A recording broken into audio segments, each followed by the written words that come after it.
This presentation will provide information on ADHD and ASB in the music classroom. The purpose is to outline the similarities and differences of ADHD and ASB.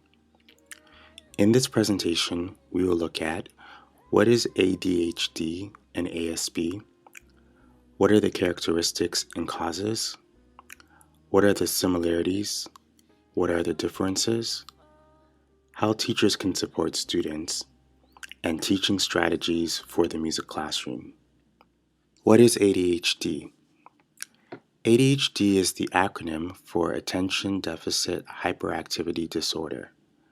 It is a mental disorder that most often occurs in children. In America, approximately 6.4 million children ages 4 to 17 have been diagnosed with ADHD. There are three subtypes of ADHD: predominantly inattentive, predominantly hyperactive impulsive, and combined. There are various characteristics of ADHD depending on the type. Some characteristics of inattention include inability to focus, becoming easily bored, difficulty with organization, amongst others.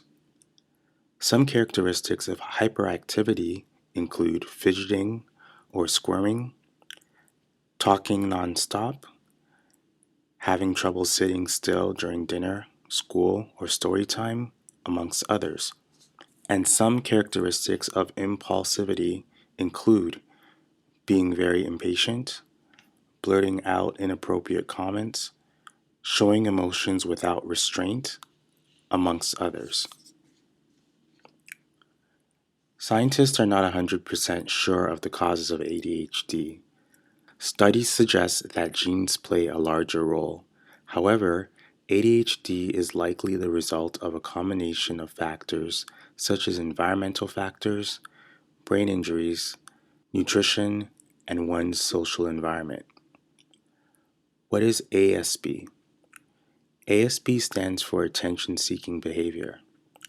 ASB is represented when children and adults use excessive and inappropriate behavior to gain attention. Specific behaviors can vary between genders. In males, some characteristics include being boisterous, talkative, restless, amongst others. In females, some characteristics include whispering, stubbornness, temper tantrums, pouting, amongst others. Causes of ASB. While causes may vary, some contributing factors include parental neglect, sibling rivalry, parental rejection, a negative home environment. Similarities of ADHD and ASB. The similarities between the two conditions include aggressive behavior and restless or inattentive behavior. These behaviors can result in unproductiveness and distractions to the learning environment. Differences of ADHD and ASB. The differences between the two conditions are that ADHD is a neurological condition. ASB is not a neurological condition, but rather often stems from the child's home environment. How teachers can support students with ADHD. Professor Trudy Knowles from Westfield State College in Massachusetts says that understanding students with ADHD is not about knowing the medical definition of the disorder or learning a packet of tricks for the classroom. It's about listening. The first thing teachers should do is have dialogue with students to understand their needs. Building a relationship in which students feel liked and respected is crucial. Modify the learning environment to meet the needs of the student. How teachers can support students with ASB.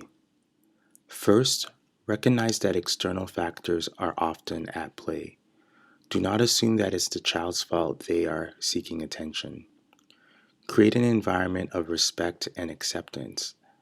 Avoid negative behaviors towards students that they can perceive as being similar to the types they experience away from school. Strategies for the music classroom. Encourage maximum musical involvement. Use minimal verbal instruction. Ensure a successful musical product at the conclusion of each class. Use improvisation and composition to stimulate creative expression.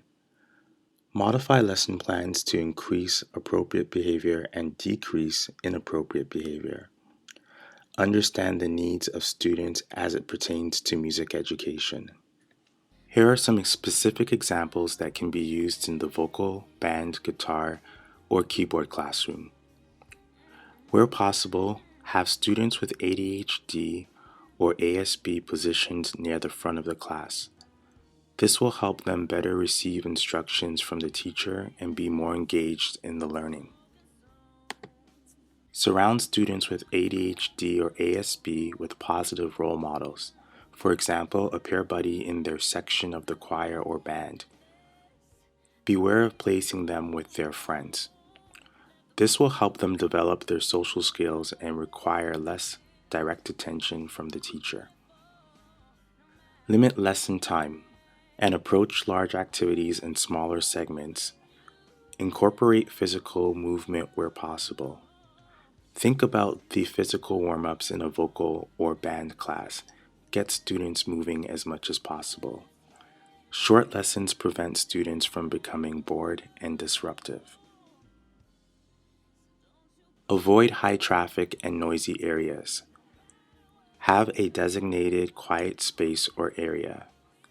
In band class, if possible, have students with ADHD or ASB play softer instruments. Avoid amplified instruments such as the electric guitar or bass and the drum kit. Use practice rooms or a corner as a quiet area when students need to settle down or practice individually. For more information about ADHD and ASB, visit my website at www.darrenhamilton.ca. You can also find useful information at the Center for Addiction and Mental Health website and the Canadian Mental Health Association website. In conclusion, while students with ADHD and ASB display similar behaviors, the causes of each are very different, and it is important for educators to be aware of this. Two key points to remember when interacting with students with ADHD and ASB. 1, it is not the student's fault, and 2, students need to be valued and respected.